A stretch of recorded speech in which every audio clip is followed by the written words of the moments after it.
Hi, I'm Beatriz Esguerra, owner and director of Beatriz Esguerra Art.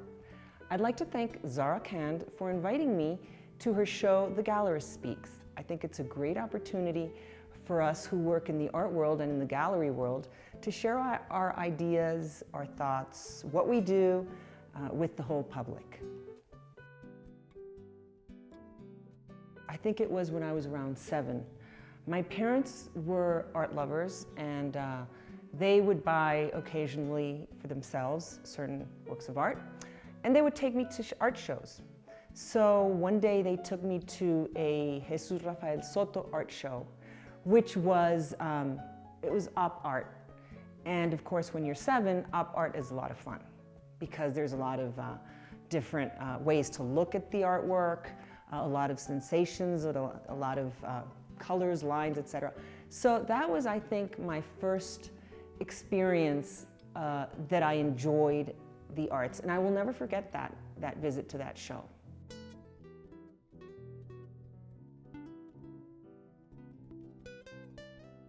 I studied art history, and when I graduated, I came back to Colombia, to Bogota, to work, and I began working in several museums. As time went by in those museums, I realized that there were a lot of young artists at the time, and I'm talking the 1980s, that weren't being promoted. So with a partner, with an associate, we got together and we began promoting, at the time, very young artists. And that was what motivated me to start the gallery and to start this business. We promoted people that at the time were great talents, but didn't have any exposure. I still promote young artists, but it's mostly mid-career to long-career artists. And it's mostly Colombian artists, because I believe that in this country we have amazing talent, amazing creativity, due to our geography, to our history, to our current events. I think that all these situations bring a lot of creativity to the people doing the art. So Beatriz Esguerra Art promotes Colombian artists in the world, and I'm very proud to do it.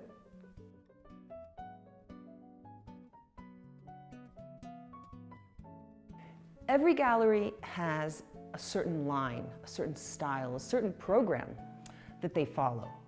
And it's usually, it usually goes with the personality of the gallerist.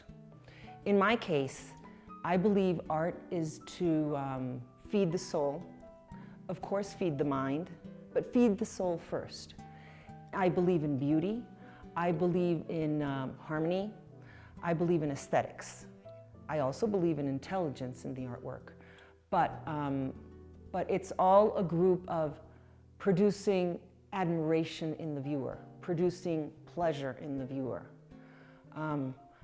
I don't promote political art that much because I just feel that it's something that art has to feed the soul and not the brain, mostly. So that's what I promote.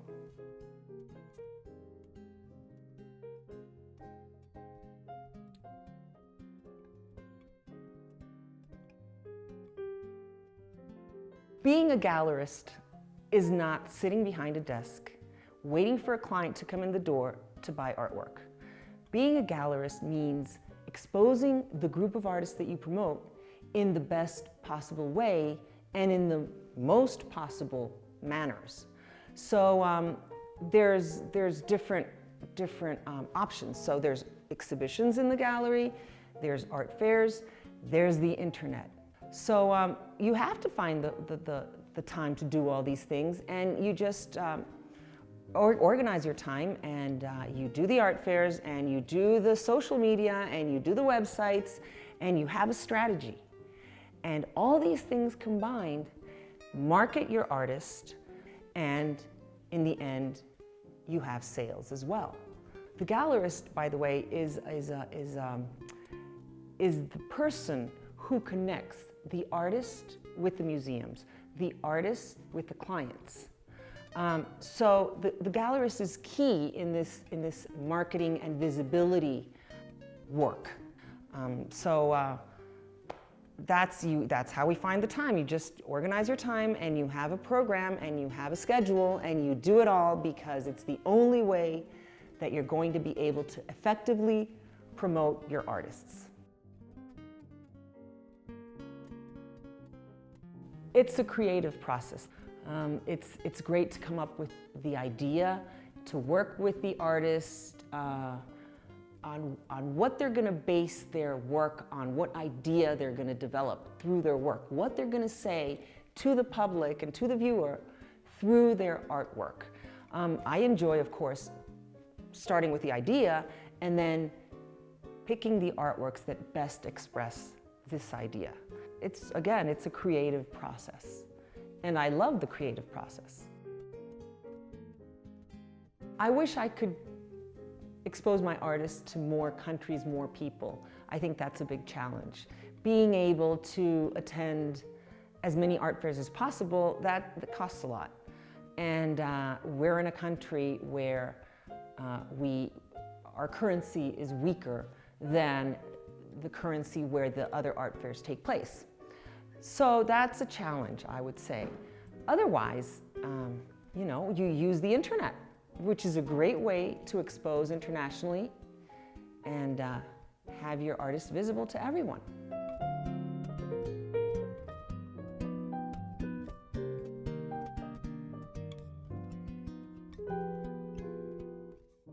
Every art gallerist has their style, like I said before.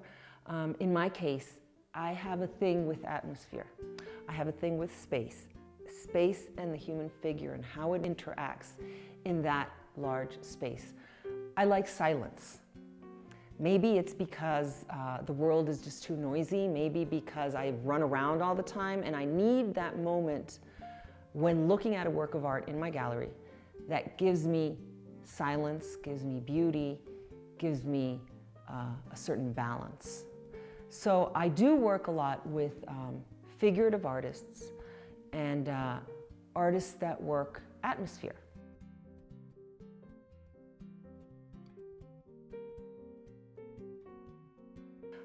Usually artists aren't taught in school on how to present themselves, and they just don't know how to do it. So yes, the way to do it is you set up a portfolio, a PDF, something that shows your work, shows your bio, what you've done, and then you have a cover email. And you present yourself to different galleries. Oh, I forgot. First, before you do that, research which galleries have a common tie with your artwork.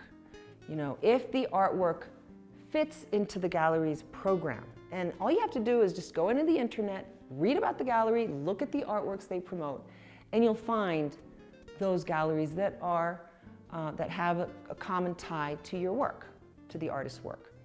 When you define the galleries that have that common tie with you, with the artist, then you write that email and you send your portfolio and you wait for the gallery to get back to you. And if they do, in my case, what I do is, if I'm not interested, I will tell them, and if I am, my next step is to contact the artist, maybe visit their studio if I'm able to, and then look at the work in real life. And then a relationship starts. And then, it goes on from there, and then you include them in shows, etc. But that's basically how I do it and how, in general, I think galleries do it. Oh, you also have to have a web page. I forgot about that. That's key. So maybe you don't have to send a PDF. You can send the link to your web page. We always have future plans.